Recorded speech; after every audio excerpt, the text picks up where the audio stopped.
Election धमाका में बड़ी खबर एक देश एक चुनाव को लेकर, जहां पर राष्ट्रपति द्रौपदी मुर्मू ने चुनाव समिति ने रिपोर्ट यहां पर देखिए उन्हें सौंपी हुई है। जानकारी आप तक जरूर पहुंचा दे कि करीब 18,626 पन्नों की रिपोर्ट में उच्च स्तरीय चुनाव समिति ने कई सिफारिश की है, जिन्हें देश में एक चुनाव कराने के लिए लागू करना बेहद जरूरी होगा। पूर्व राष्ट्रपति रामनाथ कोविंद की अध्यक्षता में 7 सदस्यीय चुनाव समिति ने दरअसल ये रिपोर्ट यहां पर तैयार की है। तो चुनाव समिति ने रिपोर्ट में कई सिफारिशें की हैं। रिपोर्ट में एक चुनाव कराने के लिए कई तरह की सिफारिशें शामिल की गई हैं। ये जानकारी आप तक पहुंचा रहे हैं इलेक्शन धमाका के जरिए, क्योंकि एक देश एक चुनाव से जुड़ी ये फिलहाल इस वक्त की सबसे बड़ी खबर है।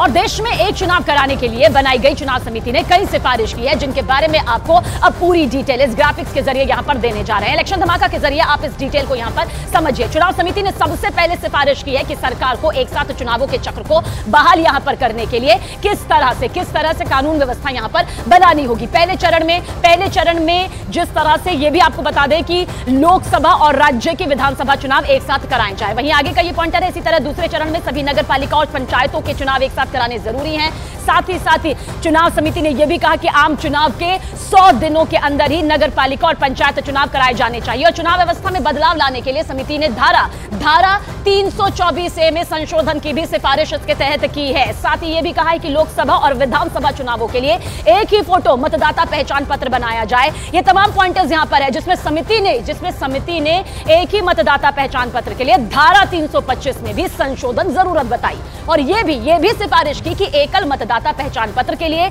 केंद्रीय चुनाव आयोग और राज्य चुनाव आयोग मिलकर एकजुट होकर काम करें।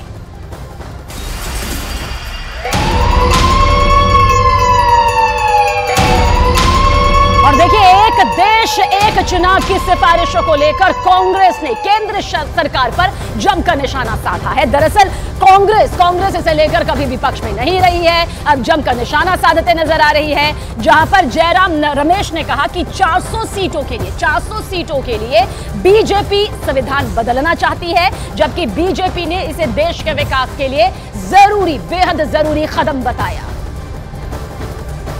वन नेशन नो इलेक्शन, वही तो चाहते हैं, वही तो चाह रहे हैं, इसीलिए तो जा रहे हैं। मुझे 400 सीटें दीजिए, मुझे 2/3 बहुमत दीजिए, मैं संविधान बदलूं।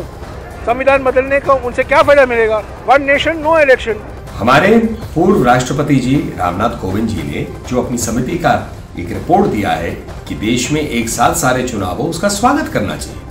माननीय प्रधानमंत्री जी भी नरेंद्र मोदी जी ने कई बार इसके बारे में बात की है। इससे कई फायदे हैं, कई लाभ हैं। पहली बात तो कि एक साथ जब चुनाव होते हैं, जैसे पहले होता था 1951 से 1967 तक, भाई चुनाव की प्रक्रिया खत्म हो जाती थी, 5 साल में एक बार होता था।